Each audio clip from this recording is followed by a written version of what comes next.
Good evening, everybody. This is a joint meeting of the School Committee, Finance Committee, Board of Selectmen. The purpose of this meeting is basically to sit down and talk about our existing budget for 2015 and our budget for 2016, since we have long-term issues and we don't have a lot of time. Basically, every time you turn around, everybody forgets where things are at.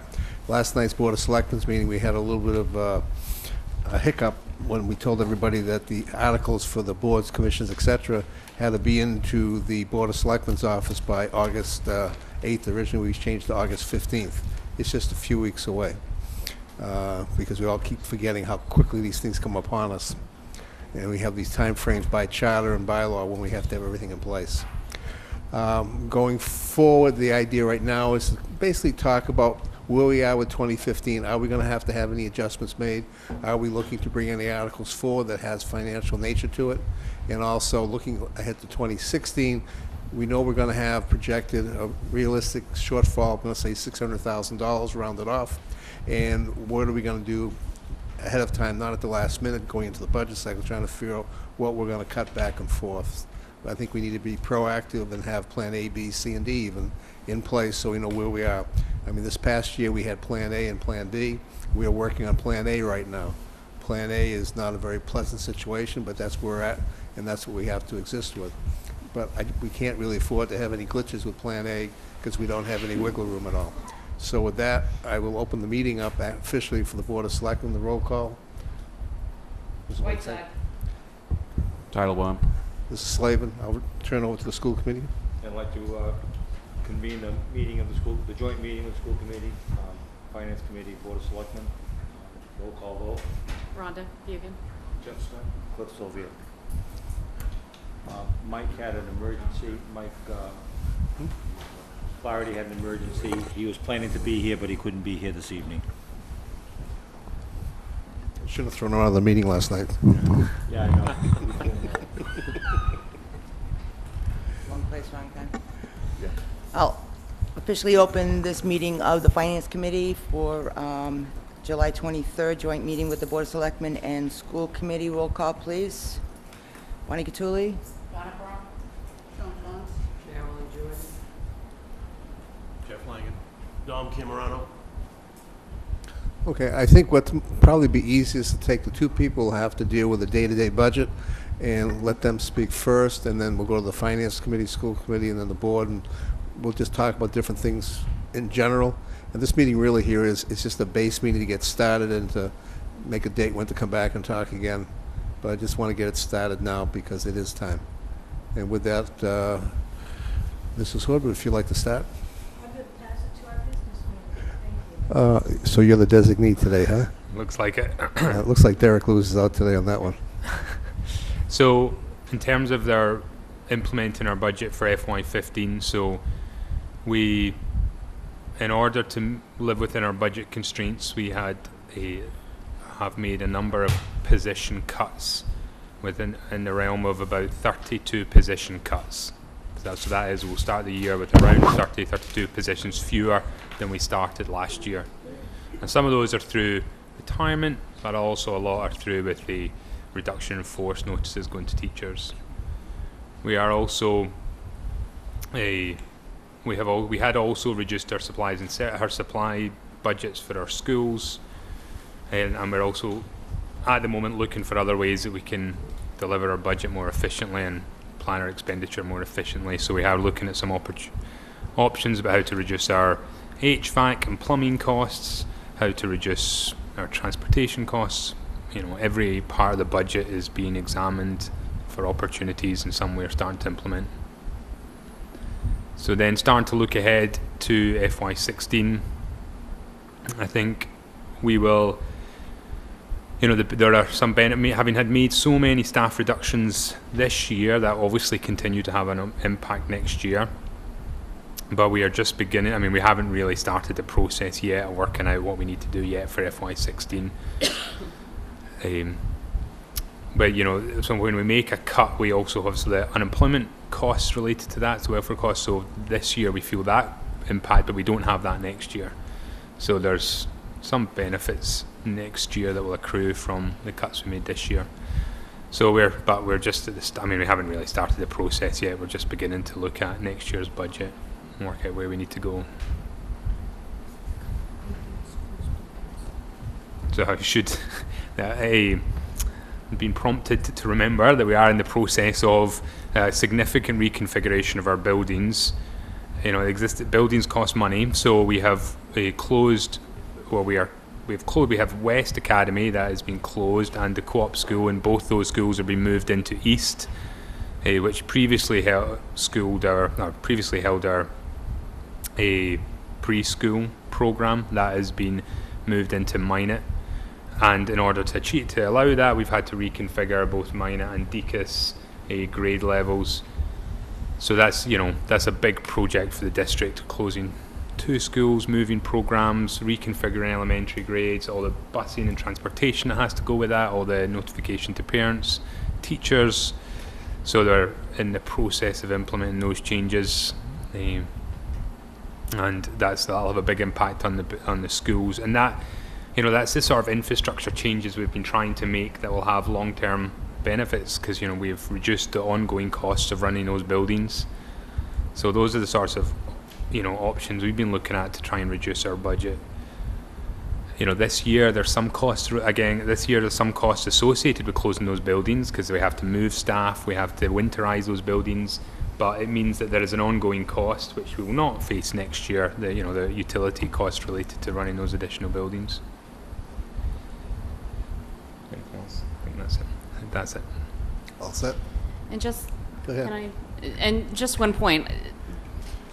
Some of this will be moving parts too until the actual school buildings open, because we are every single year until the schools actually open are unsure of how many students are there. So if our population increases or decreases, so that will allow for additional movements that might need to be made based on the first day of school. Exactly. We're still getting enrollment, so every day, the superintendent and Mrs. Noonan, the principal at Deacon's, will review the numbers of students we've got, and every day as they creep up, that puts more demands on our schools and our teachers. So, it's a good thing getting those students in, but it also has an impact on our budget. Thank you. Mr. Sullivan? Yeah, I think the FY15 budget is exactly what we've told everybody it is. We've explained what's going to happen. The Council on Aging is down to 1 grant-funded employee, so it's essentially a service of just pointing people to some of the state services. The library's down to 3 days a week, part-time, so a total of roughly 18 hours a week off of their budget. Municipal maintenance can't keep up with the services. We're going to lose another police officer to a lateral transfer. See how we can fill those positions. So FY15's here. I have a concern about the streetlight account. We went into deficit on approximately $40,000 last year, so we'll need to find somewhere within our lines to transfer, but most likely they'll have to be at the Springtown meeting. Sage Solar is coming online, which should save roughly 12% on all the electricity expenses. Besides that, I guess for FY15, FY16, I feel I've explained it, so I'm hoping I've been clear on it. We've cut to the level of what else are you going to cut? So I'm not going to give some big flowery speech over it. It's just, it stands where it stands. Thank you. Okay, from there we can we'll switch over, and I guess we'll open up the questions by committee first. I'd say probably the Finance Committee, because your position would have questions of both the Board of Selectmen and also the School Committee. So, Bonnie, you can start from there with your members. Okay. My question's to the TA. On the revenue side, I know you mentioned, the budget and the cuts. Do we have any foreseeable increase in any revenue that you see for 15? That parking, is there anything that we might look forward to have any additional income that might grow without expectations? Yeah, the onset parking plan will probably generate roughly $10,000. For those that think it's a cash cow and a money grab, it's effectively not. In the long run, the hope is to be able to pay for maybe a seasonal meter type person that can go around for the ticketing and such and cover themselves. But when you look at, I think the sticker sales, I know 1 week had been a total of $1,200 beyond what had already been sold for the year. So that's not going, and that all goes into the general fund. So that's not exactly a boon or a windfall. The parking meters are doing excellent. The projection we had hoped to hit was 90,000. We're probably more likely to hit between 100 and 110,000 for the year. However, those funds go into the parking meter fund. So you need to pull those out through town meeting to appropriate those. I would recommend at least half of those stay in there, because the onset pier, which is a key position of it, the survey for the sheathing on the front, the guy's sticking his hammer through it. So you're talking a multi-million-dollar project for which we have no money set aside. Besides that, the rest of the funds in that parking meter account, most likely you do want to try and use in the area to maybe do some of the line painting, some of the signage, upkeep for that. Maybe try and see if we could even hire some seasonal people to do some things within the area. But that's, I would say, nothing besides that on the revenue section. We saw that the net state aid was negative $400,000+, our increase, so, which was a decrease. Is there any other foreseeable income that we're working on? I know they were working on something about charging vendors and things, I mean, there's nothing else really in the mix for doing anything that you know of that will generate us any kind of funds? I mean, you talked about a few things, but that's not a lot of money. Yeah, the Inspectional Services Department had already increased their fees in the previous fiscal year. We've brought forward some of those anticipated revenues. For FY14, you'll have probably higher permit and fees because of one-time items such as the Walmart and the hotel, the Marriott Hotel coming up. In FY16, you should see some hotel, motel revenue excise increase. We're anticipating if they have a under 50% occupancy, you're probably looking at an easy $140,000, which is very good. But yeah, that's not going to help for 15. So, I mean, charging these vendors, I think the fee was $20. So, 25. So if you say throughout the year 100 vendors are charged, that's $2,500. Well, it's not nothing. It's everything we're trying to build up to. There's nothing that's looking as a boon, if you will, to offset what's happening. Yeah. Sorry. No, I just didn't know. That's all. Thank you. Jeff, you have a question? No.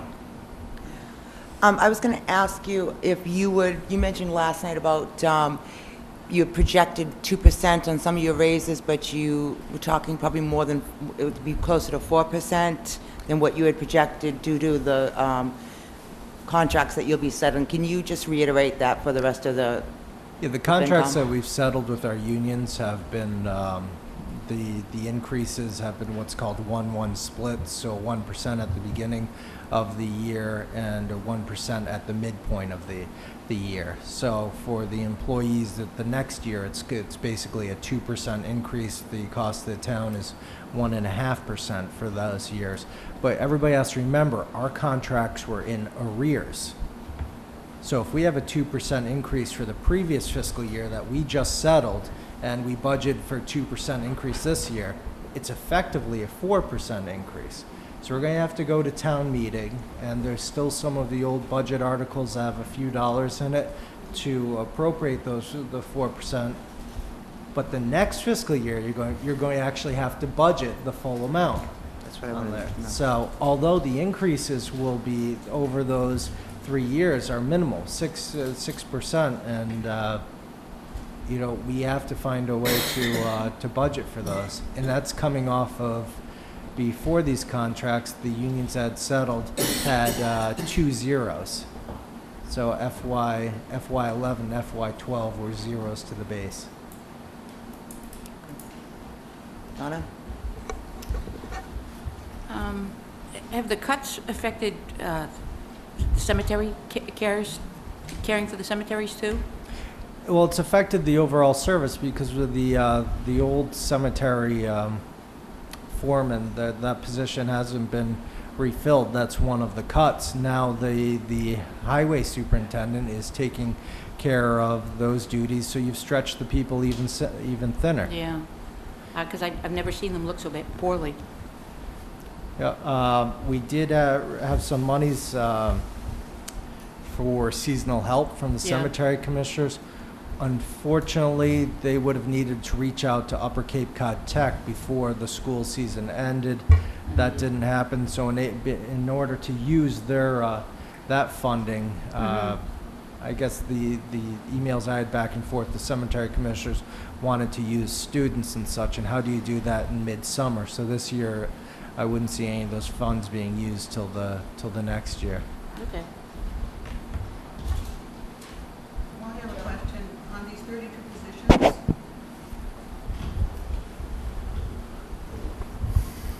How many are teachers and how many are staff? Teachers, approximately 18, and the rest would be staff. Administrators, paraprofessionals, clerical, and custodians were not replaced, and then teachers. Can I ask a question? Sorry, but I'm not used to sorry. A few years back, we had probably 700 children in the high school. Is that not correct, Cliff? What? Children in the high school. We had one dean of students for like 700, 800 kids. Now we have 4. No, you have 2 assistant principals We had 2 assistant principals. Oh, okay. and a principal, Okay. That was my question. full-time. I've had several people ask. Right. The deans teach. Oh, they teach too, yeah. Okay. You know, we've heard that comment about the being overstaffed with administrators. So what we did is we did a comparison of approximately 12 to 14 surrounding districts. We looked at the administrators, we looked at the administrative support, and we are in the bottom quartile of all the districts that we compared. Okay. Marilyn? Can I just ask you to clarify that? Is that when you say that we're at the bottom quartile, are you did the comparison take into account the number of students as well as the number of administrators? Did it do an administrator-student ratio? I didn't do a comparison administrator-student, but I also look for comparable districts. What is a comparable district then? I looked at Bourne, I looked at Dartmouth, I did not look at large districts. I looked at districts with approximately the same number of students that we have. Okay, thank you.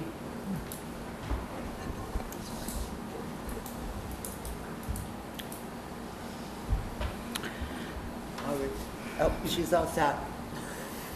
Marilyn is all set. She has no comments at this moment. FinCom is all set now? For the moment, yeah. Thank you, Mr. Cliff, Chair. you're up.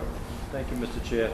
I'd like to just make a few very brief comments, and I'll let my committee speak for themselves. As I said before, Michael Flaherty can't be here. Michael Flaherty can't be here today, so he had an unforeseen emergency.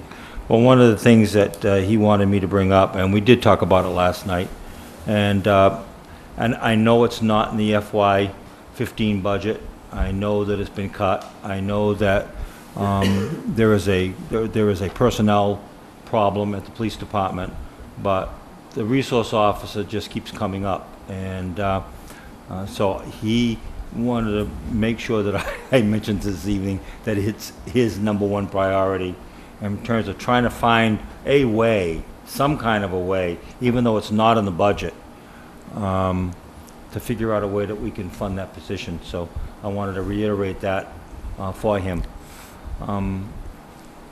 In terms of the 15 budget, we've met, and it is what it is. It was all spelled out in town meeting. People knew exactly what the situation was, and now it's up to us to make it work. But it's not a good situation, and we can go on and on and on and on and say why it's not a good situation. But one of the things that has surfaced this summer that I really feel remiss if I don't bring it up is the fact that over the years, you know, you just heard the town administrator say that negotiations were in arrears, and our negotiations have been testy at times, and most of the professional staff has made concessions and so forth, recognizing what the situation is. But right now, I think that we are almost in a crisis situation, because just this summer we've lost, I think it's either 3 or 4 quality seasoned teachers and professional staff, and we're losing these teachers and professional staff because they're going not too far away to make considerable more money. And the problem with this is twofold. When you lose that nucleus of educators that are tried and tested, and likewise invest time and money in giving them professional development, having them attain professional status, and making them highly qualified, and to invest this money and time in our educators, and then because of the economic situation here in Wareham, that we're losing them, and that does bother me. And I think it's a crisis that we really can't not look at it any longer. The bottom line is we have to have a commitment to pay our professional staff, or pay anyone that works for the town a going wage. So I think that that's something that we have to look at. All 3 committees have to look at going forward. That, you know, we don't want to lose the backbone of any organization, whether it be municipal maintenance, police department, school department, or whatever the case may be. So I think that that's an issue going forward.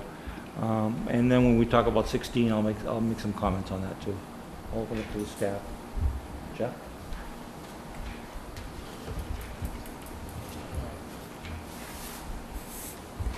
Thank you. Just for my clarity, and perhaps for others as well, I'm looking at the list of the contingent appropriation that would have been part of our FY15 budget if the override had passed. And for clarity's sake, is there anything on this list, and I think everybody's familiar with this list, where action will be taken despite the fact that the override did not pass? Is it fair to assume that no action will be taken on stabilization fund, town and school capital improvements, recreation lifeguard program, police recruits, police cruisers, library, council on aging? Everything on this list has been zeroed out, and there will be no action taken on any of these items. Is that a fair statement? That's correct. I'm asking the town administrator. I think the only exception you'd have is whatever the free cash is, we'll put money into to the stabilization fund, but that's separate. That's part of the town and the selectmen's policy.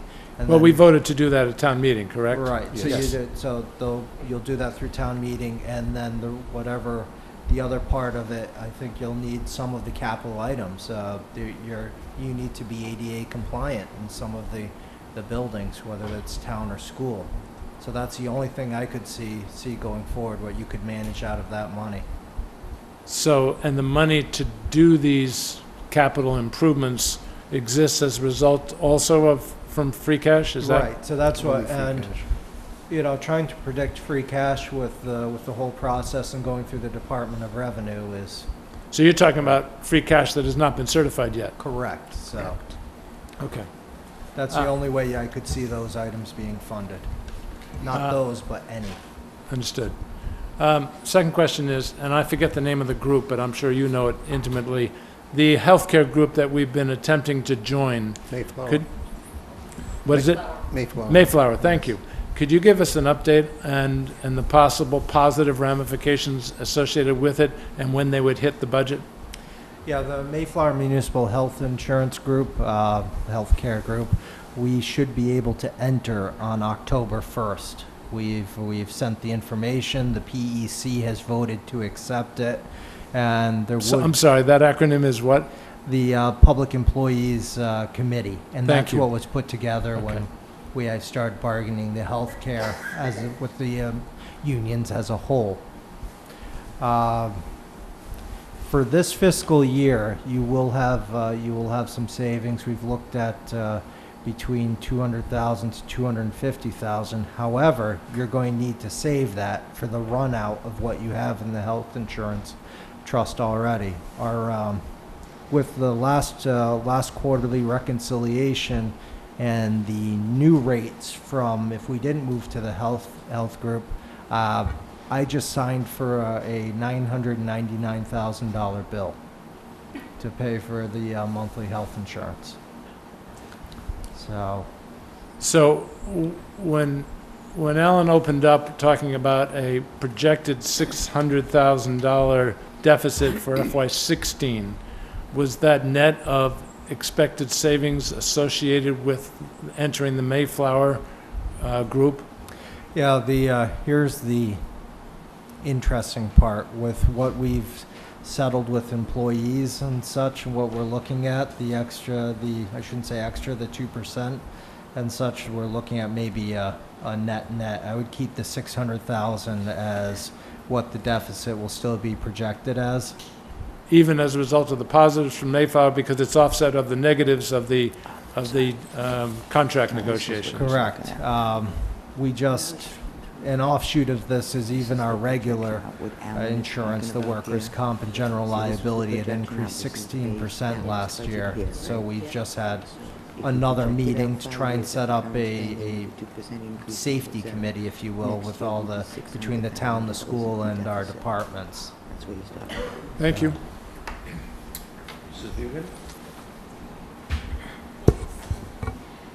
So I want to stay on the piece when we're talking about additional revenue that was being brought in, what Dominic brought up, which was, over the last couple months, it's been great to see from the town side and also the school side of not only taking a look at ways to find efficiencies, but then also ways to take a look at the revenue that's coming in and where we might be able to increase fees, change things a little bit. And so I kind of want to stay on that path where, you know that I'm not always a big fan of sitting around the table and talking about what all of our problems are. We all know what they are. We knew what they were before. And that's the reason why we said that we needed to be able to put, or at least try for an override, which failed. But that doesn't mean that we don't keep trying. And so again, not the only reason why, I do like spending time with you guys, but one of the things that I get excited about is when we sit around the table and we talk about how we can continue to do our best to become self-sufficient and find different ways to bring in more revenue to this town. And so that's where I think that you're going to hear me ask for additional ideas every single time that we're together. So I know that, like Ellen said, we have fall town meeting coming up, And is there anything that we can do to, at town meeting, to find ways to be able to increase revenue coming into this town, as well as whenever we have another opportunity to put a money article or a money piece on the ballot, can we do that? So, can we take a look at the items that aren't going to go forward that Jeff read on here and say, can any of them be turned into a debt exclusion? It's not going to help us overall as an override, as what we said, but I think that we need to keep looking at ways to continue to bring revenue in, not only from the business side of it, but then also every chance that we get. What I heard during the past election was some of the items I agreed with that were going to go into the 5-year plan, but I just didn't believe in permanently increasing revenue or taxes in this town. But that doesn't mean that if all of a sudden you put something in front of me and created a good argument behind it of something that's needed, whether it's capital improvements to buildings or if it's new police cruisers. So what I'm asking this group, when we do have an opportunity, and I don't need an answer today, but it's one thing that I will be asking for again, of these items, and when it comes to the needs of the town, what can we put in front of town meeting voters again in the form of a debt exclusion to see if they actually might support something like that.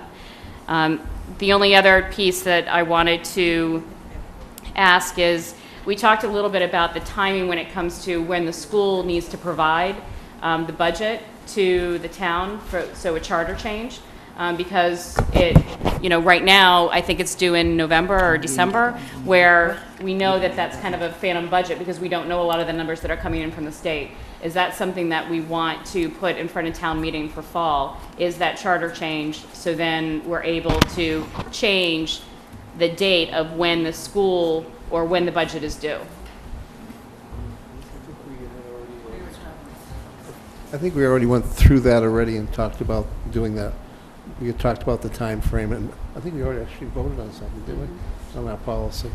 We changed this, I think, back into January. But it has to go in front of town meeting, correct? For a true charter change? For the charter change, so those were policy dates, Okay. some of it. I'll go back and check, but I believe we already made some changes. Because if so, I just don't want to go through another town meeting and lose that opportunity to be able to change it. Yeah, because we wanted to we worked with the finance committee to make the changes so they all flowed through right. You have to remember, if you're going to get into debt exclusion, a debt exclusion really is to buy a solid object, nothing to do with operational expenses. You can't have not like you can't, you just don't want to do a debt exclusion for an operational, type of an override type thing, for an operation, because it doesn't work. There has to be something. And right now, if you go ahead and buy something for infrastructure, if you don't have the operational monies available to actually use the product, whatever it is, it doesn't work. We're not fixing anything. You're trying to repair an outer shell, but nothing inside the shell. Okay. So I'll go back to my original point. What I think is useful when these 3 boards meet is the opportunity to talk about our future and ideas on how to bring more revenue into town, instead of talking all the reasons why or things that we can't do. And I would just hope that when we do get together that we talk about or bring ideas to the table of things that I know our town administrator and our school superintendent are taxed, but things that we might even do to help figure out ways to be able to bring new revenue into the town. I'm going to answer very quickly. We'll get into more detail. We've been doing that. The town has actually raised all the fees, and we're up. Our fees are structured right now are probably up at the high level for the whole area, and sometimes way outside the area as well. We've been very proactive doing that. It's very difficult to raise revenues very quickly, because the only way you raise revenues really is through taxes, and we don't have that ability, number one. It's not something we can't do, it just takes time. The Walmart project is an example. You won't see fruition for 2 or 3 years. The hotel will be 2 or 3 years out. They've already paid a lot of the building fees already up front. Walmart just recently, I think, paid the town $77,000 already in there. That's the majority of the fees coming in on that project. So the issue really is not just the revenue per se, but the whole setup of the town and how we do things. And we'll get into that as far as what we can do. I'll explain a few things. I had a meeting today, and I hit all these regional groups that I'm involved with, and every town has the same situations. And even I had some from Rochester today, they were complaining to me they're getting too many students coming in, it's going to cost them too much money, and now they have issues. So even though people are leaving our system, going somewhere else, it doesn't work for anybody overall. And I believe the real important thing that Cliff made a point, we'll talk about a little more, I hope, is that you can't sit there and lose your core people and expect to function. You can't bring new people in, you can't bring new teachers in, you can't bring new people into any job that don't have any kind of experience, and you're being forced to pay at a higher price anyways to get them in, and expect them to do the job that someone's been here 10, 15 years in a season. You're basically destroying the whole fabric of how the town runs, because it can't run. Any municipality runs on the people. It doesn't run on money, really. It runs on people. The money is the way you get your people, but the bottom line is, without the proper help, it doesn't work. So this is a real, it's not just a critical area, it's between life and death at this point. You know, it's something that's really serious. And it's something that you just can't sit there and say, okay, we're going to pay X number of dollars more, and in turn we're going to cut this percentage of employees out. It's self-defeating. Mr. Chairman, I have a couple of questions on my side of the room, but can I ask the TA to explain something? So a comment that you made last night when we were talking about debt exclusions. Bonnie, do you want to wait until school committee? Then Oh, okay. Go right back to you, no problem. That's Thank fine. you. I'm sorry. It's okay, Cliff, go ahead. Mr. Scott? I'd just like to continue on what Rhonda was saying. I agree that if we build new infrastructure and if we buy new equipment that does not exist already through a capital debt exclusion, that you may in fact create operating expenses and you don't have it. But I think the flip side of that is also true, which is the repair and maintenance costs of dilapidated buildings and essential equipment that is very old and needs to be replaced can frequently be almost eliminated or certainly significantly reduced if you have a debt exclusion to replace and renovate. So I don't think we should eliminate the notion that a school bus, I recently drove one that had 261,000 miles on it. I can assure you a school bus that has 0 miles on it is a whole lot less expensive to maintain than one that has 260,000 miles on it. The same would be true for buildings, and the same would be true for municipal maintenance equipment. So bottom line is I don't think we should rule out debt exclusions where it's replacement of high equipment that is very costly to maintain. I don't disagree, Jeff, it's just, it doesn't fix the actual problem. Are we talking about 16? Have we Not gotten yet. to that? Because we're talking about 16. Well, we'll go into, why don't we go, Bonnie had a question, then we'll go to the Board of Selectmen. Actually, I had two questions on the side, but to get back to Jeff's comment and then what Derek had said last night, I mean, the comment that debt exclusion is not exactly financially smart. It's not what you use it for vehicles and such. Thank you. It's not what you'd use it for vehicles. A debt exclusion is essentially for a building, for building a school, for building a new public safety complex. Think about a debt exclusion. So if you do a 10-year debt exclusion, you've purchased, let's say it's 20 police vehicles. After the third year of your debt exclusion, your police vehicles are no longer viable. So what are you doing for the rest of the time? So debt exclusions are for large capital items that are more like the buildings and such. I understand what people's concern is with an override of the permanence. I think we're all fearful of commitment at some point. I got over it. You survived, Mr. Sullivan.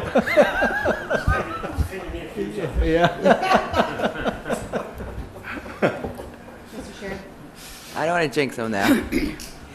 I had one from Dominic, a question, and Donna has a question. Dominic, go ahead. Thanks. Kind of a question and a suggestion. This is to the school board. What would you benefit by your budget being the date changed? What is the benefit to that? You asked about changing the date. Sure. We've talked about this off and on a couple times, where right now our budget is due to the town I keep saying December 15th. When we submit that, Actually, he's due to produce the budget to us on December 15th. Okay, so- So actually, it's due from you guys theoretically earlier than that, so he's got time to digest it and put it together. We changed it. The bylaw originally said in a reasonable time before, which to me was, reasonable time was 30 days. That means you were back with the capital planning committee at November 15th, which is a completely ridiculous number. And so when we're doing our budget, as well as the town, we depend on the numbers from the state. So especially the Chapter 70 money. And so when we submit our budget at that date, we all feel, and the town feels, that it's too soon. It's not that we can't produce it, and we do, but the numbers, there will automatically be changes to it once we get the real numbers in from the state. So it was looking at the charter and the dates where everything has to be due. So then we're actually doing the smart work instead of the work of, all right, let's just get them numbers based on theories that we have right now of what's actually going to come down. So that was the only reason for the charter change, was so then the numbers that we have an accurate picture, so then we can give that to the thing that we can, So double the work is double the work. yeah. And it's not even so much the work, it's just why even submit this budget when we don't have the true numbers down from the state yet? What? Oh, gonna follow up that, I guess. Yeah, is it possible to do it with contingencies built in? We've always got those. Base one, and if I had the money, this is what I could do. Yeah. And but we do that, it's just, Well, that's, a lot of people, that's normal in the outside world, that's how you operate. You say, this is what I got. If things are good, this is what I'll spend. If things aren't good, this is what I'll take out. And that's kind of budgeting 101. Yeah, and we pretty that's much do what's that. that's exactly what's being Yeah. done right now. I mean, Yeah. okay, then, Yeah. and then the state becomes, if it's good or bad, that's the differentiator. But you're going to have to live with it as a state anyway, no matter what you do. Yeah, the only reason why I bring it up is because it was actually a recommendation from all three all of us together collectively, and I think that we've been talking about it for 2 years and nothing has gone in front of town meeting for a charter change, and so I was just bringing it up once again. It's not my idea, it's collectively what we've been talking about. Sorry, go ahead. When we build our budget, we have multi-level budgets. We have, if we had this is what we would look at. Here's our priority. We have 4 pillars that we build our budget around. And when the administrators turn their budget into central office, we have the various layers. We then start peeling them off as the budget number goes down. So if we would have a windfall, we automatically know where we would go. And conversely, when we don't, we know where we're going to go. So that's all in our process. When we start in November, we're starting school in September. We're just barely getting started until we start saying to the principals, okay, it's time to have discussion for FY16. We're going to start our budget building process. Things change between September and April for us as far as number of students, needs, et cetera, when we start seeing test scores. How do we respond to different things? So we have many different components in our budget, and we have many different plans in our budget. If we had a bit more time, it would allow us to hone in on some areas that we know. Thus, we wouldn't be wasting some people's time, because for much of the time, it's just wish list. Donna. Okay. Going back to you, Rhonda, I think that we should definitely look at, I know debt exclusions should be for large capital, but if you brought a debt exclusion for IT things for the school, I think the voters would go for it. You don't think so? Can I speak to this one? Look, less than 2 months ago, we got our butts kicked 2-1 on an override that contained IT, it contained police officers, it contained stuff for a library, to actually make a better library. It contained all manner of things that should have interested many constituencies in this town, and it got smoked. I mean, I'm sorry, I can't defy the will of the people as I heard it loud and clear on June 17th when I got the finger from about 300 people when I was standing out holding the sign supporting the override. It's over for at least 2 years. I will say right now, I won't even consider putting anything like that on a ballot unless somebody dumps 3,000 signatures in my lap saying, I'll support it. It's over. It's dead. We can't look at this for at least a couple of years. The citizens have to understand that we weren't fooling around when we told them that things were going to be bad if they didn't pass it. They still don't believe it. It's going to take time for them to come to that realization. But we have to respect the result that happened on June 17th. You know, we'd all like to have the money, but it's not feasible in this town at this time. I just can't support even this, thinking this way for a good long time. Well, I disagree with you wholeheartedly. I think that people disagreed with probably a third or a half, so they just washed it away. I think if you bring one or two good things forward, and it's only going to be for a year, and then you've got to look at it again and just go after it again. I think it might happen. I really do. Well, I'll tell you, those kids got a new roof. They got that roof fixed, didn't they? And we couldn't get it. They can do stuff. I can tell you. I think you're wrong, Peter. And I think that you've got a great argument for some things, and not a great argument for others. And I really and truly think that our children deserve better than what we're able to offer them now. Look, 4/5 of that money that was in that override article was going to the school department. If that wasn't enough to draw the vote out, I don't know what the hell is. Okay, it's time for the Board of Selectmen. Mrs. Whiteside? I just would like to pull the same trick that I did when Proposition 2.5 passed. You see this? Yep. It's upside down. That's it. You can pull it any way you want. You can stretch it any way you want. It doesn't change. What might happen is that it will rip down the middle, and I'm not sure I'm strong enough to do that. Perhaps Mr. Teitelbaum is. Sullivan will choke me before he lets me tear it all apart. Yeah, well, okay, so I'll even do it on yeah. I did it at town meeting once before.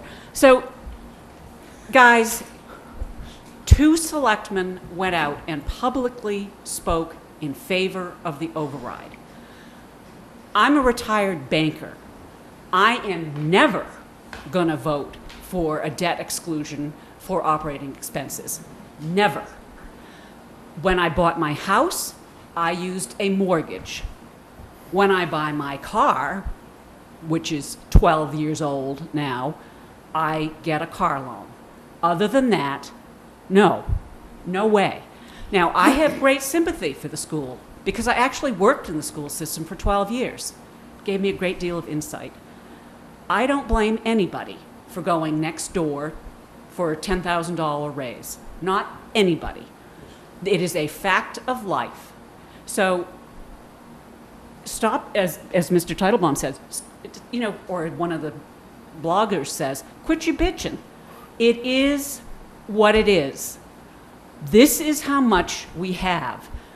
His budget is so ridiculous that, I mean, in terms of municipal maintenance, and some of us who've been around a long time, there used to be 35 people. Yeah. We got 6? Are you kidding me? And 2 of those, you know, are women. Come on, guys. There's nothing left to cut. Well, they're not out mowing grass and stuff. There's nothing. She meant office staff. Yeah, it's office staff. Sorry. They just happen to be that gender. Oh, my God. But there's nothing left to cut. Nothing. And unless you have the income to pay the mortgage, no bank in its right mind is going to give you the loan. Unless you have the income to support either the lease on the car or the loan on the car, you're not getting the car. Period. End of discussion. We've taken a stand as a board. Unfunded mandates go away. We're not doing this anymore. It's not just the town. It's not just the common poor of Massachusetts. And it's not just the United States. It is the world. We have been paying on the, you know, the dole, if you will, since the Roosevelt administration. It doesn't work anymore. It didn't work then. The difference is that we had an exploding population, we had all sorts of new innovations, we had things that could generate funds. We are a third world nation today. No ifs, ands, or buts. We don't value the things that should be valued.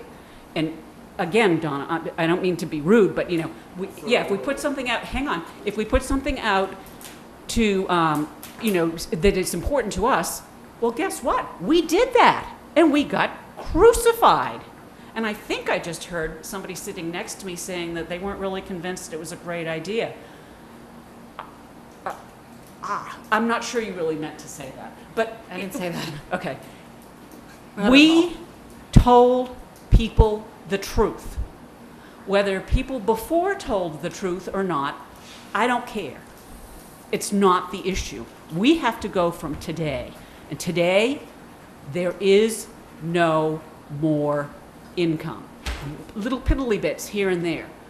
Guess what happens when the number of houses for sale in Wareham triples in the next year and property values go down? I'm sorry? Already down 40%. That's correct. So you can't tax something that doesn't have value. You can't take blood out of a stone, and you can't make this go any further. Mr. Titlebaum, your turn. I think I had mine. Okay. I'm just going to go back to what we're really here to do, is make sure that for 2015, we know where we're going, to make sure that we don't end up, if we have any kind of an emergency, which we're allowed to overspend depending what it is, to break the budget a little bit. But we're in a position that we can handle whatever comes up, and to make sure we recognize that there's a possibility of something happening at any time, which puts us underwater. And then going forward to 2016, we did something a few months back with local focus groups I put together for economic development for the town. We got some very interesting results back. Northeastern University is doing a major study for us through Bridgewater State that basically the town's being provided for.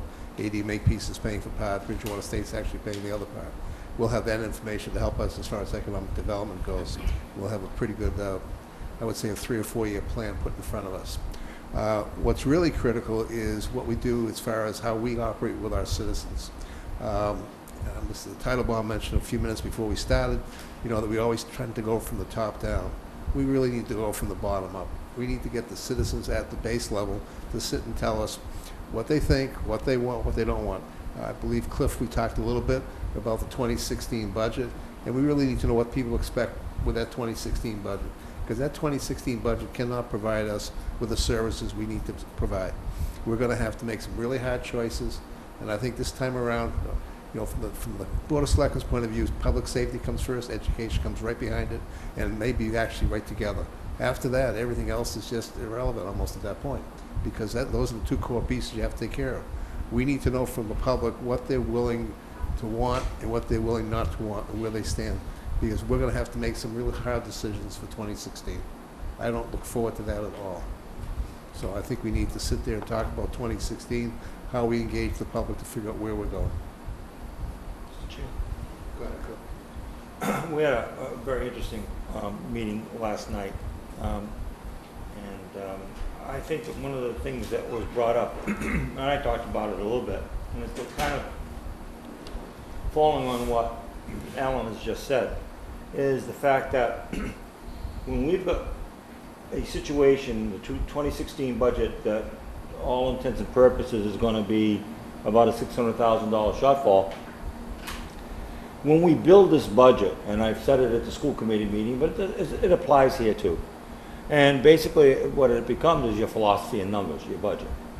And the focus groups are great, and I think getting the information from the public is absolutely paramount, because I think as we build the budget, the finance committee, school committee, and the Board of Selectmen, that we have to take and do a priority basis budget. And because you can't, if you've got limited resources and you put these limited resources, let's just use even numbers, into 10 things. Well, what you end up having is 10 things that don't work that well. And so some people might argue, well, It's better to have 8 things that don't work that well and put your resources into 2 things that will work well.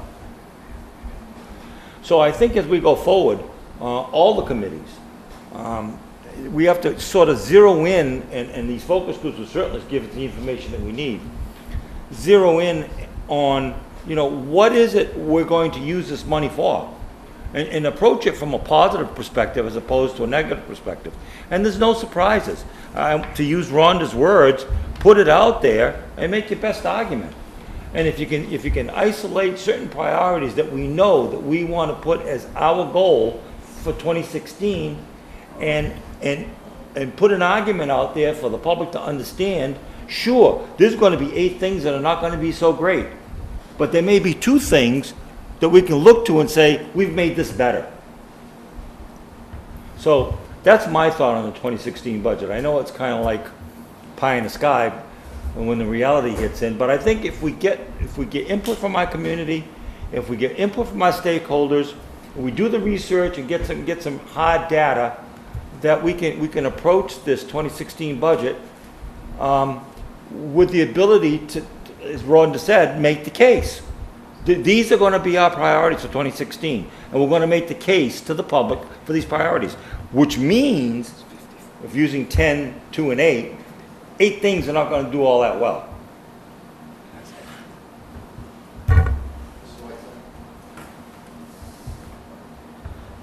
Was the subject focus groups? Focus group will basically possibly working with, even having something simple as a survey and stuff. Well, I got to tell you that since I retired, I have absolutely no free time, which is my own fault. But I know what people said. As Mr. Teitelbaum pointed out, June 17th was absolutely black and white. Are you kidding me? That's what the voters are saying. Now let's do the math. I'm not picking on anybody. I'm just doing the math. 700 library patrons got postcards and phone calls. So there's 700 votes that should have been for the override. If you use the figure of 3,000 children in the system, and they each only have 1 parent, that should have been 1,500 votes. 1,500 plus 700 is what? 3,000 votes.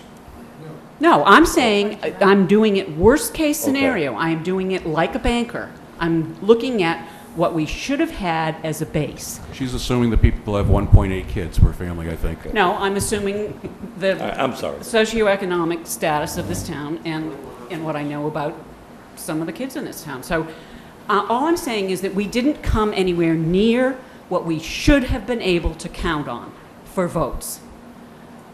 Don't insult the voters by asking them what they want. They told us, guys, get over it. Here's the money. Now do your job.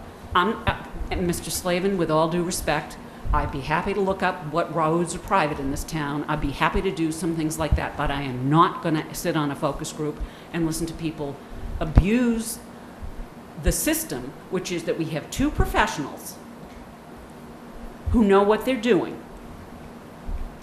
Let's let them do it.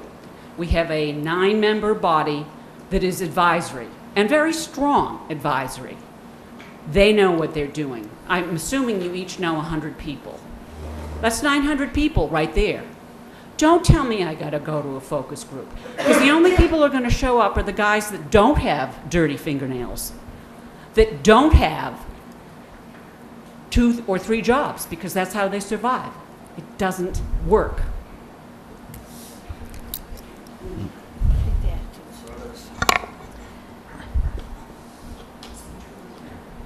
So the people that are closest to this know that we don't have enough money. People that are closest to this have looked at it, and I can understand the argument from the folks on the Board of Selectmen that are making the argument, don't ask again, they've told us. The only thing I want to say to that is that I really do feel like that we are setting a poor example for our kids or anyone else who has faced a challenge or an uphill battle. The poor example that we're facing is that people were mean to me. People flipped me off. I was out there. I put my heart out there, blah, blah, blah. And now I'm just giving up. that anyone who's basically faced any challenge, or any child who basically came up against a brick wall, the ones that actually succeeded were the ones that kept trying and kept trying different arguments and went around the corner, up or over, or whatever possible, they kept fighting towards it. And I feel like all we're saying here is, you know what, they have to fester in it. They just have to feel it. They have to, you know, we lost 2-1, and so not going to even look at it again. We know that revenue is a problem in this town, and so if it might not, I know that it's not going to be an override again. I'm hearing that loud and clear. But all I'm saying, and what I said from the very beginning, is that we need to keep, not start, but we need to keep looking at different ways to bring revenue into this town, because we know it's a problem. And just continuing to just look at the past and saying we lost, they said it loud and clear, is like we're basically telling someone, you know what, you might as well just give up. To anyone who has tried to fight as hard as they can to achieve the goal that they wanted. That's what I'm hearing. May I have the floor, Mr. Chairman? I'll just make a very quick comment. Everybody in this room here is here because they want to make a difference. We haven't quit, but we're looking at reality. Reality is that it's very difficult to raise revenue very quickly in any.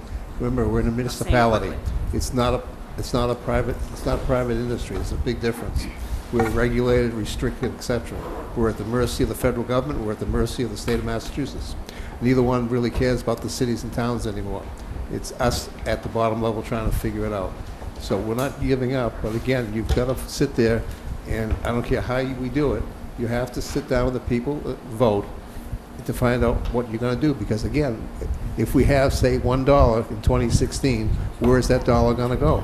It can only go so far. Every year our expenses increase because that's That's what it looks like. it's $1. No. That's actually less than that. Yeah, You lose about okay. 10%. Yeah, exactly. So therefore, we know we can't provide everything we provide now. The question is, what do we provide, what we don't provide? That's a decision that, yes, the two administrators have to make, but I'm sorry, it's up to these boards to give them guidance where to go. They'll do what they have to do once they know some idea where they want, because how can you expect two administrators to sit there with a set dollar amount without some kind of guidance ahead of time saying, we want to, especially from the Board of Selectmen, I'll be very simple for it. How much do you want for public safety? How much do you want for the different departments? We have to give them some guidance. We're not going to tell them at the end of the day where it's going to be exactly, but without any guidance, they're going to make a decision, and the decision may not be what the public wants or anybody else wants. They'll do the best they can, but this is what we get elected for, appointed for, is to make these hard choices. And we have to provide guidance. And if we don't provide guidance, we're not going to make it easy for the administrators. May I have the floor, sir? Mr. Chair, may I speak now? Thanks. When we're looking at 2016 going forward, first off, with this, whatever happened here with the override, it's in the past, but it doesn't ever mean it's forgotten. And I don't think we should even attempt to put any of this on a fall ballot, because they did say no. And when they see what is going to happen from saying no, they may get the point that we actually mean it. At any time, whether we decide that free cash can buy something, I think we should let free cash roll over to the next year, because if there is any money that says we managed to get one of these things done, they'll never, ever believe us, okay? And as far as building a budget forward, I think we need to stick with the plan we started last year. Don't just say, I'm not going to bring it back for 2 years. We need to stick with it every single year and show exactly this is what you're going to get, and this is what you could have, all right? And the things that aren't going to get fixed, yep, there may be some situations where if a building can't be occupied, then a building can't be occupied. And that will tell the town, we have a problem here. But that's reality. That's the real, absolute truth. We can't just keep coming up with the rabbit out of the hat and fixing something. I know that everybody at this table cares about what's going on, otherwise we wouldn't be here. And we want to do what's best for our citizens and for our children. And yeah, who wants a leaky roof? Who wants walls falling down? But some of those things may be a reality going forward. And I think really finding out from the core, as you said, start not from the top, start from the bottom, and find out what the citizens really, really do think, when everybody's got their own little thing to pick on, whether it's a trash can downtown or not. I mean, those are minor things that you can exclude from this, where their real priorities are. And, you know, whether it's public safety in general, education, et cetera, they have to tell us. They absolutely have to tell us. We understand that the school-age, families with school-age children, we know that education is their priority. We understand that. But we're also a huge community of elderly people in this town who have different priorities. We have some immense problems in this town that we can't ignore in public safety, et cetera, that we have to address. And then there are the legal ramifications of what we absolutely have to provide. And I think that's our basis. We started last year talking with the TA of what legally we have to provide for. And those things we have to stick with, as well as finding ways to consolidate and find a better way to do things. That was what we went forward with last year with the FinCom and the other joint boards. And I think it's a policy we need to follow through with. We can't just throw it out because it didn't work once. I think we need to follow through and carry on, find better ways, and create more revenue, even if it is telling them, this is the only way you're going to get it. Just very quickly, we've never given up that particular part of the discussion. That's been part of the budget, whether we had budget A, budget B, was to continue in those areas, because that can't stop.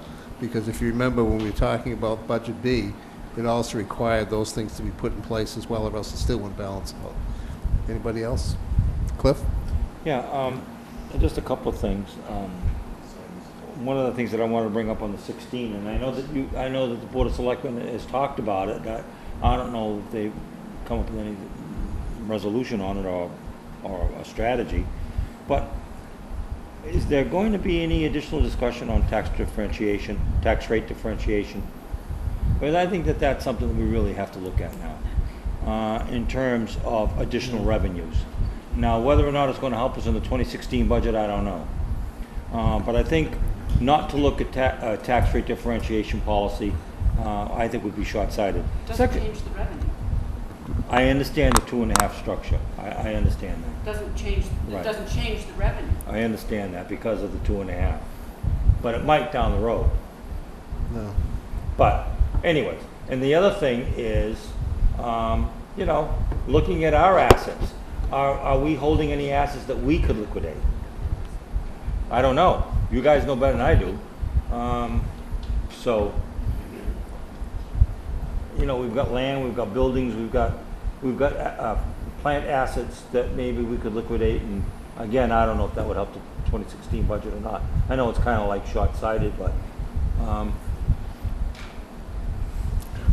Everything's on the table, Cliff. I know. At this point. But I understand that you're limited, but 2.5 growth. I understand that. So, but I think that a tax differentiation, if nothing else, would allow the citizens to see that we're really serious about, you know, doing what we can to increase revenues. Yeah. We're actively working with, I've got 4 out of 7 communities, actually 5 now, including us, that are going to sit down and meet to actually put together a forum group that will go before the State House, hopefully, and argue about Chapter 70, Chapter 90, Proposition 2.5, and it looks like we're going to be building more consensus. I had a confirmation today from another community. The problem we have is that everybody you talk to says privately, yeah, we know it doesn't work, it's broken, etc. But nobody wants to sit there and make the change because it's, and sometimes politically suicide to even bother to try. I'm going to make a statement everybody probably won't want me to say, is that once someone gets to Washington, they forget where they came from, because that becomes their permanent job in life, and that's their Social Security and everything else. Thank you. We are just in a situation where the numbers don't work. I've said it before, they're never going to work. And we just have to fix it internally. But unfortunately for Wareham got locked into a situation when 2.5 came in that our land values at the time were low, And we get locked into that. And when you can only go up 2.5% a year, it initially sounded great for protection for the actual, resident, but in the long run, it was a disaster for the towns. And we're never going to catch up to the towns around us because we started low and you can't pick up on it. Mrs. Brown? I'm sorry, actually, Mr. Titlebaum. I don't see good to my side anymore. I don't know, I probably should just let this go, but I have to say I resent the inference that I lack political courage because I respect an outcome that was clear, convincing, and as concise as you could possibly ask for. Selectman Whiteside and I were the only people sitting at this table this year who, as incumbents, ran opposed while supporting an override. So I don't appreciate having my political courage challenged in a public session, and that's all I'm going to say about that. Well, I don't think I took anything personal, so. I should, Well, I heard a lot of stuff about bad examples for children. I would point to the examples that Selectman Whiteside and I set from January through April 1. look, I don't think anybody, I certainly wasn't here to criticize. I'm only here to look at every possibility. And the Wareham Tigers in 3 days raised $40,000 in December. I'm just saying, don't give up. That's all I'm saying. I know you guys, I know we all got our butts handed to us. I know it, but I just want to, maybe I'm an eternal optimist, but I just want some optimism coming out of there. If I weren't an optimist, I wouldn't have taught school. I wouldn't have done it as a second career. No way. I wouldn't have had the kids that I had as students. My reading list in 10th grade included The Little Engine That Could. Why? Because I was not going to let any child fail on my watch, ever. I am not a quitter. No way. I did this same thing 30 years ago with your dad.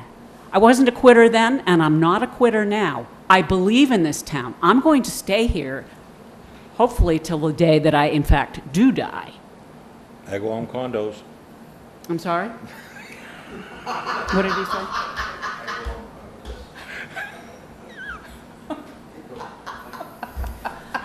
Actually, what happened in the housing authority is criminal in many respects.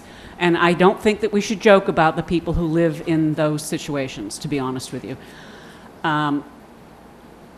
So I am not a quitter, Donna. Never have been. And honestly, no, I'm not saying that you did, but I am saying that we believe in this town, or we wouldn't be sitting here. I know, but it's the pay that's why you stay here. I'm sorry? It's the pay, that's why you stay here.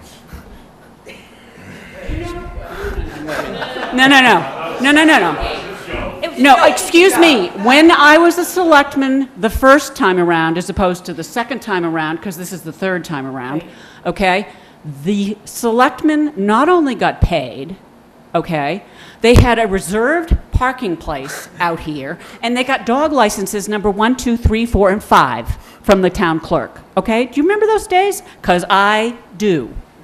So, honest to God, I voted not to take the salary when I was first elected because I thought it was wrong. I still think it's wrong. It was a joke. I understand that, but I'm telling you, don't joke about money with me because it is, we are broke. You and I know that. Of course. I guess one of the, forgive me because I'm a newcomer, okay, so I've only been here. Leave it out? Okay, I speak too loud. And chose the town and moved here. The thing, just listening to everybody, it seems to be that there is a concurrence around the fact that there's a need to prioritize. There is evidence of comparing with other towns to get some data, and at least from my neighborhood, that data was missing when we asked people to vote, and I actually went around and asked them to do stuff. And I think a lot of people don't understand the situation about the fact that you can't not pay good teachers, you cannot pay good policemen and so forth, and have a well-run town. If you go in and have a discussion about how to prioritize, I think it will do not only provide input for the committees that basically give recommendations, but at the same time, we'll find out what the hidden arguments are that people wouldn't tell you when they were discussing how they were going to vote, or they were telling you they were going to vote a different way than they did. It starts to come out and gives an opportunity then to educate. And part of it is, you know, an educated person, if they're educated and they don't choose, then you really know you got a major, major problem. If it's the fact that they didn't know, or they were skiing off of the reputation of the reserved parking spaces and so forth, and, you know, oh, they really do have the money. And I have had the privilege of living in about 15 different towns in 8 states in my life, and seen some of these things. Now, granted, I don't know all the rules and regulations of Massachusetts. I have lived in states, for example, when the school committee is faced with a tough budget, you focus on reading, writing, and arithmetic. You want your kids to play athletics? Cost you. Send the money. You want your kids to ride the bus? Cost you. Send the money. So that there starts to things where you can, and I don't know whether that's legal or not, but basically you can start to put some of that stuff on the table. And begin to get folks to say, this is serious. I mean, because of the fact that, again, you come back to, you gotta pay people going wage, or they all know they would all go someplace else for a better job. All of us would do that. That's just how we're all wired.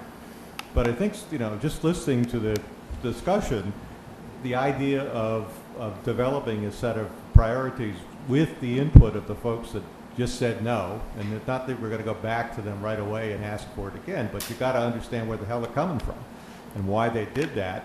And some of it's got to be obviously reputation, that they were still not washed out. Some of it's not being educated as to what the true costs are, and some of it obviously is they just feel they can't afford it. And that's real. That problem's not going to go away.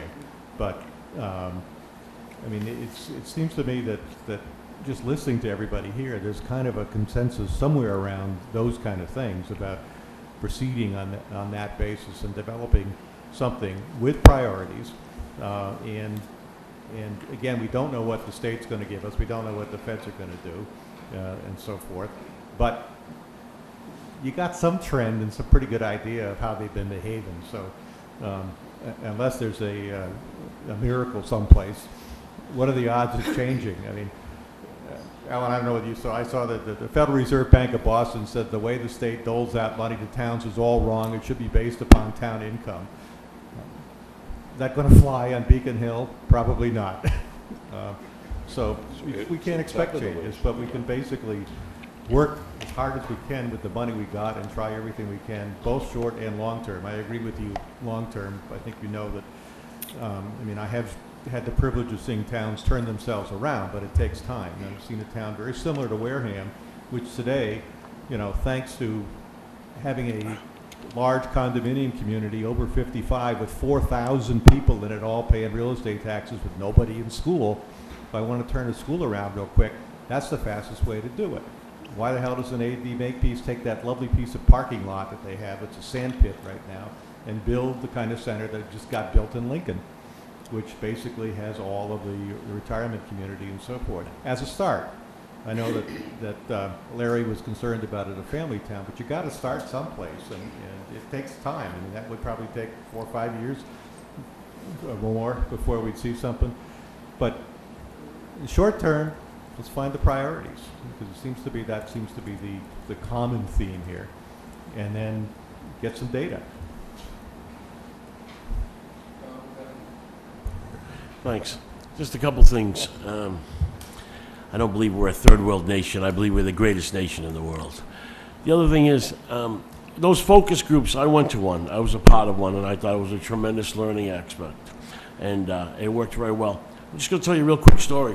The town of Stock in Florida was broke. Wouldn't pass an override, real estate tax. So the chief of police came up with an idea. He says, I know how we can make $365,000 in 1 year and every year after. He says, we have 5 police officers on the force during the day. If each one gave out 2 tickets of $100 each, that's $1,000 a day.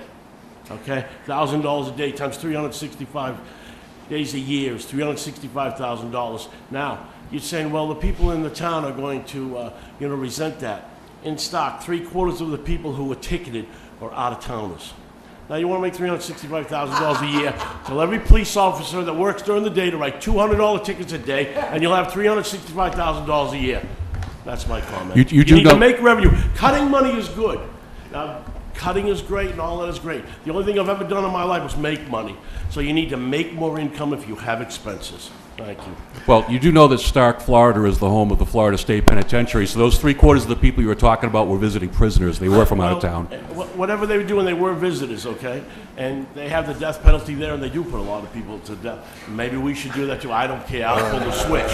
But we need to make money, okay? And if they want to put a person Are you going to sell here, tickets to the hanging? Is that your plan?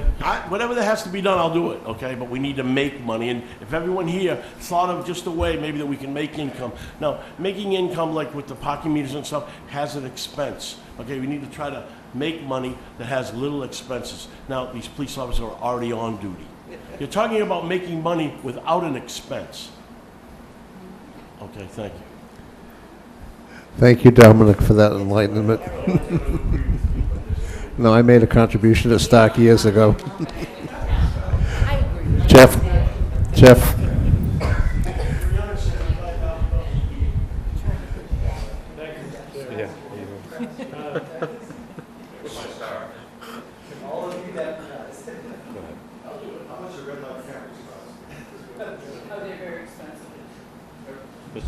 Mr. Sweat, please. Sorry. A few things. One is, I have looked at the income distributions of Wareham because I decided to get some facts before I assumed that all the things I heard about the Wareham with respect to wealth, poverty, etc. And it turns out that Wareham is almost prototypical Massachusetts. If you look at the income distributions of Massachusetts and you compare them to the income distributions of Wareham, you think you're looking at exactly the same pie chart. So what did that tell me?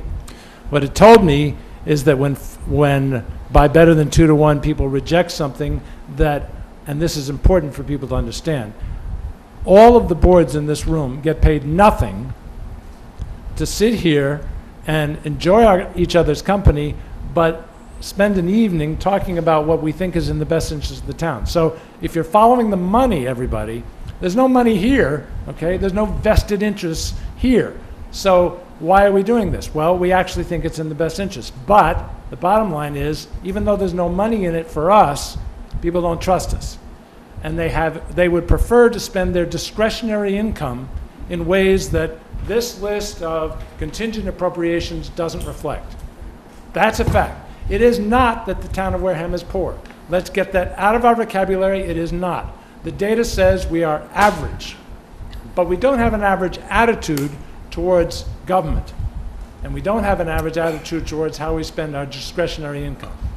Secondly, with respect to focus groups, I think they would be interesting, but if we took the data that we got from these focus groups, we would be making a huge mistake if we thought extrapolating the data we got from that focus group was going to represent the typical citizen who even voted, let alone the typical 14,000 voters. Remember, 10,000 didn't bother to vote. 4,000 was a good number. 10,000 didn't even have an opinion. Okay? So focus groups are interesting, but I think basically they're unproductive, and I wouldn't begin to extrapolate that as a basis for how I prioritize. Third, I actually think we run the risk as a result of being defeated at the polls of becoming followers instead of leaders. That is not because we lack political courage. I think everybody in this room has plenty of political courage. But when you get defeated, you start to look around and say, maybe I'm going in the wrong direction, and you look for another direction, and you look for somebody else to provide that direction. I think we just need to be more creative about how we go about determining what the direction should be. I can tell you, for one, I would never suggest a debt exclusion where the useful life of that item was less than it was going to cost to pay it off. That's not what a debt exclusion is about. For example, not to harp on them, but I happen to know them rather well, if the useful life of a school bus is 10 years and we pay it off in 5, that's a perfectly legitimate, routine use of a debt exclusion, and one that I would recommend, especially if we care about the safety of the children that those buses transport. So I don't actually sense consensus in this room, with due respect. I do sense there's plenty of political courage, but I think we need to make the decisions that we think are in the best interest, given the data that we did get on from the polls, not from focus groups.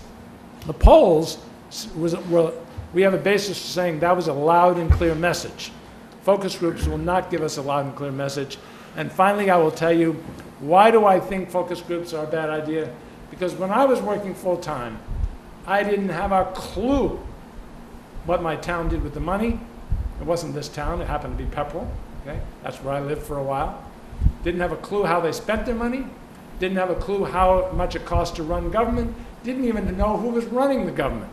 I just paid my taxes, I paid my increased taxes because I fundamentally trusted, dirty word I know, I trusted the people who gave of themselves for nothing, which is what everybody in this room does, and I said, if they think it's a good idea, I'm going to trust them because I haven't got the time to worry about it. So what we're missing is trust. This is my... May I just respond to... Earn it. Oh, you actually wanted an answer from me? Yeah, well, you said we don't have trust, again. Well, That's a legitimate thing. And I don't mean to be glib about this, but the short answer is long-term competency. If you're competent over the long term, people will generally trust you. We've had some incompetence here in the relatively near past, and we're paying a serious price for it. So if we want to end that, how do we end that? I'm going to keep pushing on this because I think you're the root problem. How do we end it? I think we're actually pretty competent right now. And I know our two executives are pretty competent right now. But unfortunately, they haven't been competent long enough. It's going to take a longer period of competency for that distrust to start to disappear. Let me just jump in here. There's a difference between income level and the valuation of your real estate.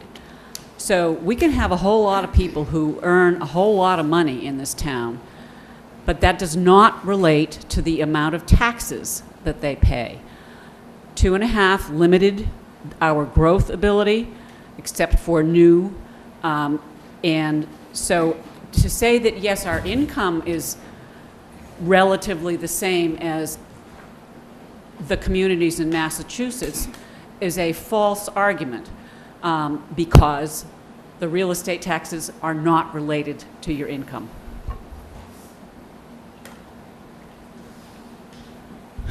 At this point here, I think we should basically sum up.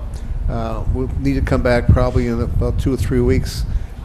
We need to have some kind of basis what we come back to. So we need to have a decision on how we go forward from here. Everybody's brought up certain points, certain areas. Obviously, we have some similarities, we have some differences, but we really have to figure out what the core piece is. And again, the basis of this is the 2015 budget and then the 2016 budget. Where do we go and how do we make it work? As far as the trust issue and some of these other things, these are things that are core issues that, again, I don't care what we do, we're people that are appointed, unfortunately, because we're appointed or elected, our lifespan is short. And therefore, when you're looking for a continuation, really it's the superintendent and the town administrator that have any kind of life expectancy normally. And unfortunately, those, I said normally, but if you look at the history of the towns around us, including Wareham, at least for the town administrator position, it's like being a baseball manager. You're good for a couple of years and then you're usually out. We just have some serious issues that we have to get around. Obviously, we have a constituency that doesn't believe and doesn't trust. That's understandable. But again, unless you engage them, And I think it was mentioned several times, when I talked to people after the election even, and they asked some questions, well, they actually was over, and they said, well, I didn't vote for it after all. And, oh, I didn't realize that, I didn't realize that. The bottom line is, we didn't get enough communication out to really explain it. We think we did a great job, we really did. I think, even, I know I went out with Larry, and Cliff went out with me. We went out to, I think it was Great Hills. We sat down there and we said, ask whatever you want. And unfortunately, we should have probably done that all over town consistently, because we probably ended up with 40 or 50 votes out of there where we were going to have 0, because they understood what we were talking about. And we just said, whatever you want to ask, just ask. And again, you've got to get to this ground level. I don't think, whatever you want to do, unless you get that piece, we're never going to solve it, because you do have an issue where people just haven't got the money, don't believe what spending the money wisely, don't trust, just don't think it's worthwhile. There's got to be a value for what they vote for, and they don't see the value. We have to prove the value. Go ahead, Cliff. There's a cynicism throughout this country. Yeah. All right. And bottom line is this. All right. People are feeling very, very frustrated with all forms of government. You know, national on down. This was a way for people to Express their opinion. And just say, for the first time, someone is asking me about my taxes. All right. Unfortunately, at the local level, is about the only place that you can do that, and they said no more taxes. So, but anyways, but one of the things that I got after post-election conversations at the coffee shop was, I don't think the majority of citizens understand the 2.5 structure. And I think that that is something that we all should work on in terms of putting out, so that everyone understands that there's a pool of money, and you're limited to increasing that pool of money by 2.5%. I mean, folks think that, you know, that we're not spending it wisely, or there's a pool of money there, and we're just our taxes, and you just raise taxes, and they don't understand that 2.5 limit is the basic problem. So I think that, you know, moving forward in terms of gaining trust, making it our effort, both in print and in our meetings, to keep talking about, you know, the problems with the 2.5 formula and how it hand ties us. So I think that that's one very important way to build trust. But, you know, there's a distrust of all politicians, and that's just not unique to Wareham. I know. Bonnie?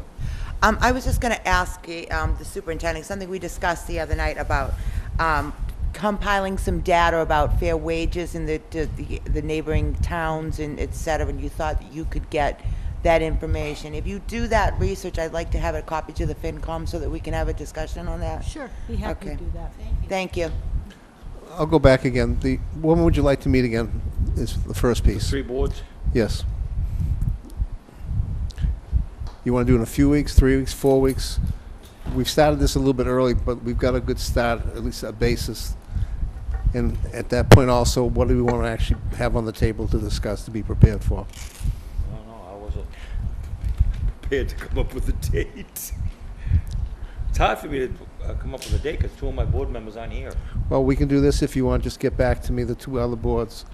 Yeah, I would like to give me have some- at least the time in between to have one meeting with just the And just give me a FinCom in time between. frame, and also make some suggestions what we're going to have as a base of what we Are go you forward. thinking about another meeting this summer? Yeah, I'm still concerned, you know, at the end of the day, you know, we have our 2015 budget, and I know Mrs. Hood and Mrs. Sullivan will do everything they can, but I still am nervous at the back of the day. I'm not comfortable where we are, because I just think we're going to run into some issues down the line. Why don't we go back to each one of our boards and basically ask for the week of the 18th and the week of the 25th? What days and times work those 2 weeks? It's at the end of August. Yeah. So the week of the 18th and the week of the 25th, what day or time works? And then we can just all get back together, so the chairs can get back. I mean, again, you know, we have most of the summer residents here also, which never really get, you know, they don't vote per se, but, you know, they're still here, and they have input as well. Yeah, I guess they blog. I don't know. I don't look at the blog, so I don't know. But it's a possibility we could put something up on individual, like a town website, the school website, and just ask for, if you're comfortable, we could put something together with some questions and see what kind of response we get back as well. It's just it's a simple piece. It's usually, if you do something like that, nobody has their name on it. People can be honest about what they respond. It's not face to face, and it might be one way to do it. Because we all know that we asked people to vote for the override. They said, yeah, we know they didn't vote for it after the fact. So it'd be good to get an education of where they're at. I still think it's an important piece. So with that, I will ask for a motion to close the meeting for the Board of Selectmen. Second. All those in favor? Aye. Aye. I'd like to adjourn the school committee meeting. Entertain a motion. We are adjourned. I just have one area of business with this Oh. before I can close. We do need to set one meeting in between. You guys want to meet in 1 week or 2 weeks? I got one thing before anybody leaves. 1 week?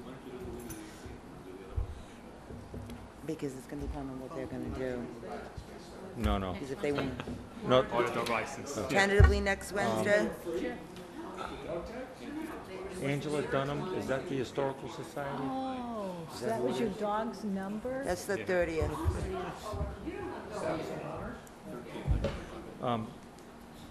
Alan, is Angela Dunham the Historical Society person? That's it's July 30th. You can't be available on the 13th? Okay. You won't be available on the 13th? I've got a, You want to put it to the 13th of August? Okay, next meeting. Good? Yep. could I bring something up off the record before we adjourn? I just happened to be over to the West Wareham School the other day, and I was talking to, I guess it was the secretary. I guess they're doing some stuff over there. And there are 3 huge paintings downstairs in what used to be the cafeteria of nursery rhymes. And they've been there an awful long time, and I think that they probably do have some kind of historical significance. So I don't know who owns the paintings, but I know Angela Dunham did know about it, so I'm just passing that on to whomever, that we should try to preserve those if we possibly could. Save them for the 300. Yeah. So I don't know who deals with that. I don't know who owns them. I just need a motion here to close the FinCom meeting. Yeah, they're in the basement on the wall. Wet. Okay, All in favor? all right. 8:11, close the meeting. No. Well.